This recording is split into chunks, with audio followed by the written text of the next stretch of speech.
Hi everyone. मेरा नाम है अक्षय कुमार और मैं ये बुक रीड कर रहा था आपको समझाने के लिए। तो स्टार्ट करते हैं अगला लेक्चर, ठीक है। So in hindsight Bezos did have a few mistakes but he also had unprecedented growth. अगर आप थोड़ा डिटेल एनालिसिस करोगे, जो जेफ बीजोस हैं अमेज़ॉन के फाउंडर, उनसे कुछ गलतियां भी हुई हैं in the process of making Amazon.com, okay, but उनकी अनप्रेसिडेंटेड ग्रोथ भी हुई है। Suffice it to say, even though he started with a main idea and business model, although it looked like he put all his eggs in one basket, his plan was diversification from the beginning. ये कहना ज़रूरी है कि उन्होंने जो start करा था Amazon.com, एक मेन आइडिया से स्टार्ट करा था, और एक उनके पास मेन आइडिया था और एक बिजनेस मॉडल था उनके पास। वो बिजनेस मॉडल कुछ इस तरीके से था कि जैसे एक बास्केट में आपने सारे अंडे रख दिए हों, कि मतलब सब कुछ होता है ना, सब कुछ मैच्ड अप हो जाता है, मतलब सब चीज़ें इकट्ठी हो गई उसमें। बट उनका जो प्लान था वो था डाइवर्सिफिकेशन शुरुआत से, कि मतलब डाइवर्सिफिकेशन मतलब हो गया आप जो है सिर्फ एक प्रोडक्ट पे काम मत करो, आप मल्टीपल प्रोडक्ट्स पे काम करो, डाइवर्सिफाई करो अपने प्रोडक्ट्स।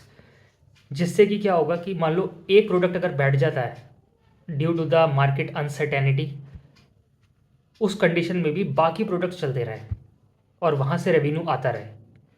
तो उनकी स्ट्रैटेजी स्टार्टिंग से ही डाइवर्सिफिकेशन की थी, ठीक है। इससे क्या होता है कि हम रिस्क को, अनसर्टेन जो मार्केट का एक रिस्क होता है जिससे कंपनी बैठ ना जाए, उससे हम बच सकते हैं, ठीक है। The difference is that he was always testing to see what the market wanted and inventing on behalf of the customer even when they didn't know what they wanted. अब इसमें क्या अंतर है, वो हमेशा ही टेस्टिंग करते रहते थे अपने प्रोडक्ट्स की मार्केट की। The difference is that he was always testing to see what the market wanted, मतलब हमेशा क्या करते रहते थे, मतलब अपने प्रोडक्ट के अंदर वेरिएशन कर करके according to the market scenario, कि यार मार्केट में पब्लिक से एक्सेप्ट कर रही है या नहीं, ये टेस्ट करते रहते थे, ठीक है। कि मतलब मार्केट को क्या चाहिए, मतलब किस तरीके का प्रोडक्ट चाहिए। And inventing on behalf of the customer को जो चाहिए उस हिसाब से वो अपना प्रोडक्ट की मेकिंग करते थे, ठीक है। Even when they didn't know what they wanted, और बल्कि कई बार ऐसा होता है कस्टमर को खुद नहीं पता होता उसे क्या चाहिए होता है, लेकिन तब भी वो टेस्ट करते रहते थे अपना प्रोडक्ट मार्केट में। ये नहीं कि अपना प्रोडक्ट बनाया और खुद ही मेंढक के कुएं बनकर सिर्फ खुद ही, जितनी भी टीम है बस वही लोग देख रहे हैं अमेज़ॉन के, ऐसा नहीं।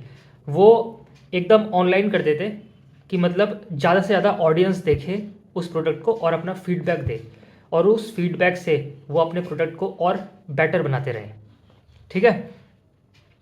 His risks were intentional and calculated but still risks nonetheless.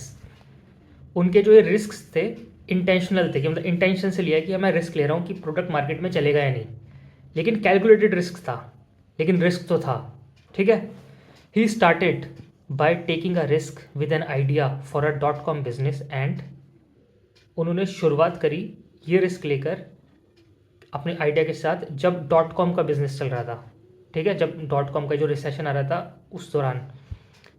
With the money he would scrape together and with a loan from his parents, he leveraged that idea from into Amazon, a company that has gained world wide recognition and made him the wealthiest man in the world, and that's why Bezos is such a master of risk. वो कह रहे हैं कि उन्होंने जो risk लिया अपने idea के साथ अमेज़ॉन का, तो उन्होंने क्या मनी, पैसा लिया अपने पेरेंट्स से, लिया लोन लिया अपने पेरेंट्स से, और उसको अमेज़ॉन में कन्वर्ट करा कंपनी को, और उस अमेज़ॉन को वर्ल्ड वाइड रिकॉग्निशन भी मिला, और वो दुनिया के वेल्थिएस्ट पर्सन भी बन गए 2018 में। तो हम इस वजह से कह सकते हैं बीजोस जो है is the master of risk, he knows how to handle the risk, ठीक है। तो अब मैंने एक चैप्टर कंप्लीट कर लिया आपके सामने, उस चैप्टर का नाम था रिस्क एंड ग्रोथ, ठीक है। तो अब सेकंड चैप्टर की तरफ मैं बढ़ रहा हूँ और सेकंड चैप्टर का नाम है why the Bezos letters.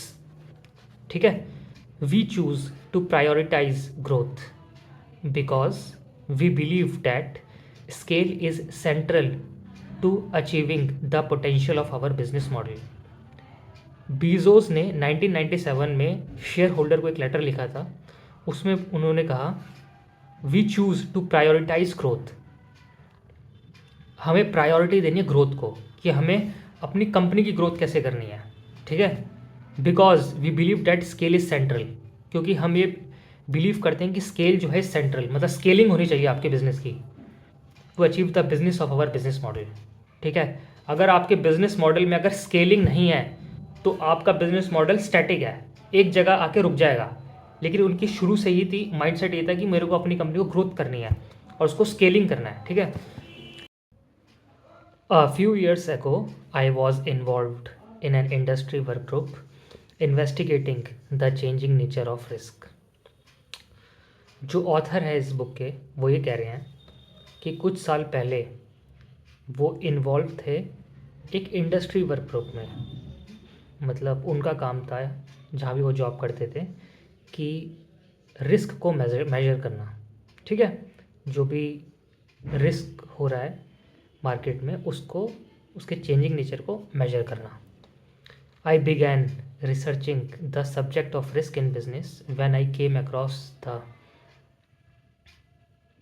annual letters to shareholders that Jeff Bezos, founder of Amazon, has written for the last 21 years. Author जो है इस किताब के वो कह रहे हैं कि उन्होंने शुरुआत की रिस्क सब्जेक्ट को समझने की बिजनेस में जब उनको एनुअल लेटर्स मिले जेफ बेजोस के, जो उन्होंने शेयर होल्डर को दिए थे, लिखे थे। और पिछले 21 साल से जेफ बेजोस जो हैं लेटर्स लिख रहे हैं शेयर होल्डर्स को। तो कहने का मतलब ये जो किताब है इसमें बेसिकली जेफ बेजोस ने जो है किस तरीके से अमेज़ॉन को एक $1 ट्रिलियन कंपनी बनाई। अब ये नॉलेज कहाँ मिलेगी? तो ये नॉलेज समझने की कोशिश करी इस ऑथर ने। क्या नाम है इस ऑथर का? इस ऑथर का नाम है स्टीव एंडरसन। तो उन्होंने क्या किया, जो जेफ बेजोस ने जो लेटर्स लिखे ना शेयर होल्डर्स को, उसको समझने की, उसको एनालिसिस करने की कोशिश करी कि आखिर उन्होंने क्या क्या स्टेप्स लिए, वो यही बता रहे हैं। ठीक है, I have been a student of business large and small for the better part of 4 decades, and I am always reading between the lines to find what makes the difference between success and failure. Author कह रहा है कि author जो है student रह चुका है business का, छोटे या बड़े, पिछले 40 साल से, और वो हमेशा सोचने समझने की कोशिश कर रहा है कि सक्सेसफुल बिजनेस और अगर कोई बिजनेस फेल हो गया हो तो उसके में अंतर क्या है।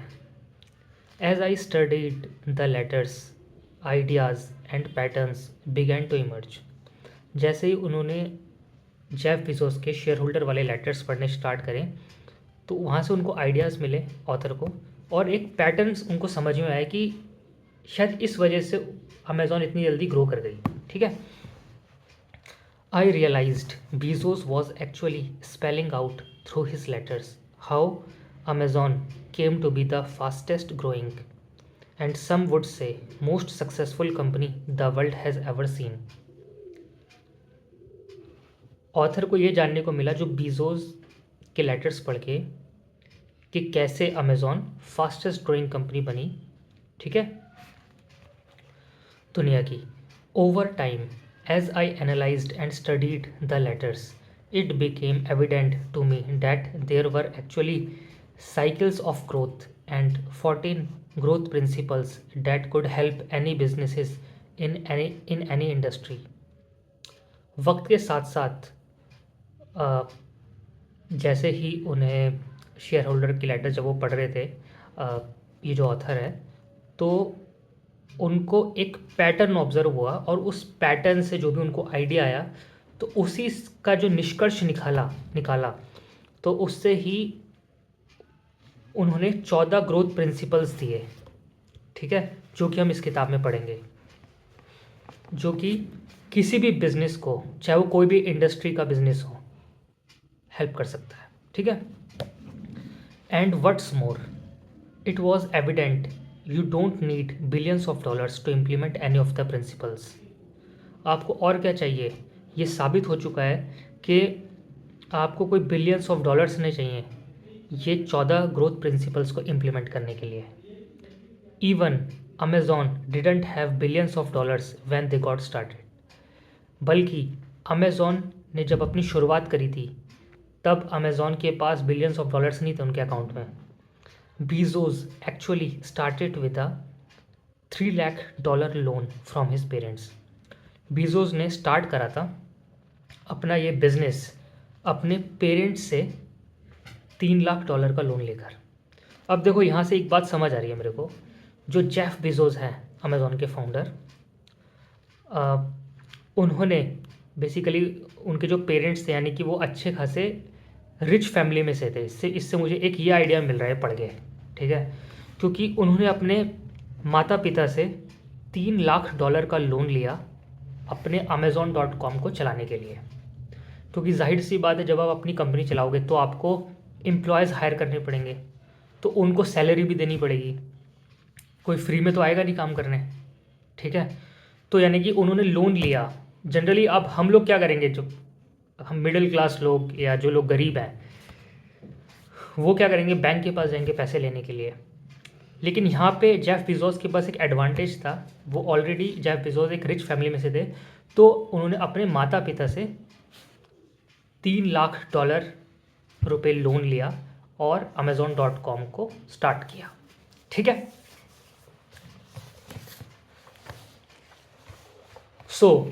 ये था इस लेक्चर में जो मैंने आपको बताया।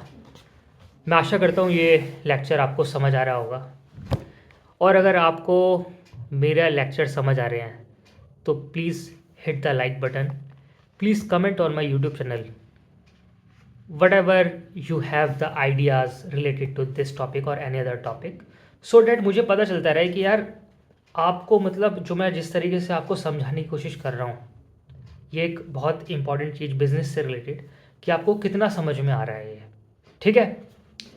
So this is Akshay Kumar signing off.